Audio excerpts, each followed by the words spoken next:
Hey B4X developers, if you're looking for a quick way to organize your UI, you're going to want to see this. We're about to do a quick visual tour of the B4XDaisyFieldset. It's a component that's all about making your forms and layouts look super clean and professional. You know the feeling, right? We've all been there. You're building an interface, and it just starts to feel messy. Things get cluttered. Your input fields, your labels, all your buttons, they start looking like a random jumble of parts, and it just makes the whole experience confusing for the user. Well, that is exactly the problem this B4XDaisyFieldset is built to solve. It lets you group all those related UI elements into one single, cohesive, and honestly really good-looking container. It brings instant order to the chaos. Okay, so let's dive in. We're going to start with the absolute foundation, the border. This is really the first and most fundamental styling choice you'll make, and you've got 3 core styles to pick from. So you've got 3 main options here. First is outlined, which is just what it sounds like, your classic visible border. Then there's ghost, which gets rid of the border completely, awesome for more minimalist designs. And finally, inset, which gives this really cool, subtle, kind of pushed-in look. All right, let's see what each of these actually looks like. The outlined style is pretty much your go-to, your default workhorse. It's clean, it's clear, and it does exactly what you'd expect. Draws a nice distinct line around your content. It's just a solid, reliable choice for most standard forms. Next up, we have the ghost style. This one removes that visible border, so it really relies on background color and good spacing to define the container. But hey, don't let that simplicity fool you. This style becomes incredibly powerful when you start combining it with other effects, like shadows. And rounding out our trio is inset. This one's a little more stylistic, a bit more flair.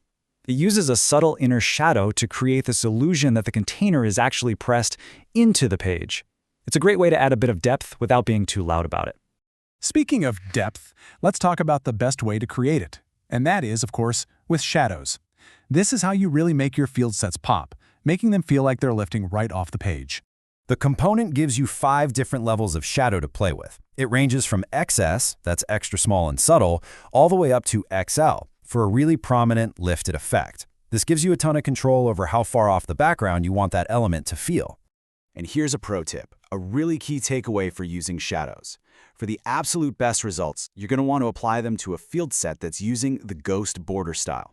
Why? Well, it avoids having a hard borderline that clashes with the soft shadow. It just gives you that really clean, floating look. All right, so we've covered structure and depth. Now for the really fun part, color. And in this component, that's all handled through a system of what are called variants. So what exactly is a variant? You can think of it like a named, theme-aware color swatch. It's really smart. Instead of you having to hard-code a specific color, you just say, hey, make this primary, or this one is an error. The component then automatically grabs the right color from your app's theme.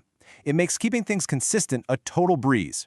And you have a really great palette to work with right out of the box. There are 8 standard options built in. You've got your usual branding colors like primary and secondary, but you also get these really useful semantic colors like success, warning, and error, which are just perfect for giving feedback to the user. So let's see this in action. If you take a variant, let's say primary, and you apply it to a standard outlined field set, it does exactly what you'd probably expect. It just tints the border with your theme's primary color. Simple, right? Super effective. Okay, but check this out. This is where it gets really clever. Watch what happens when we apply that exact same primary variant to a ghost field set. Because there's no border to color, what does it do?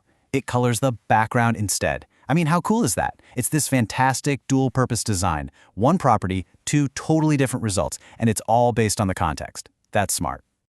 Let's look at one more really practical example. You set the variant to error on an outline field set. Boom. It instantly draws the user's eye right to it. It's the perfect way to highlight a section of a form that has, some validation issues. It makes your UIs so much more intuitive. So let's kind of put this all together now. When you start combining these properties, the border styles, the shadows, the variants, you don't just have a bunch of separate settings anymore. What you have is a complete styling toolkit for building really polished UI containers. And here's a little cheat sheet to help you remember. It's a simple 3-step process, really. You start with your border style to set the foundation. Then you add a shadow for depth. And remember that pro tip, it works best with ghost. And finally, you apply a variant to splash on your app's color theme. If you can master these 3 properties, you can create pretty much any look you're going for. And that's pretty much the rundown of the B4X Daisy field set.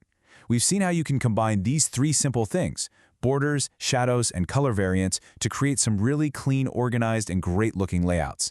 So I guess the only question left is, how are you going to combine these styles in your next B4X project?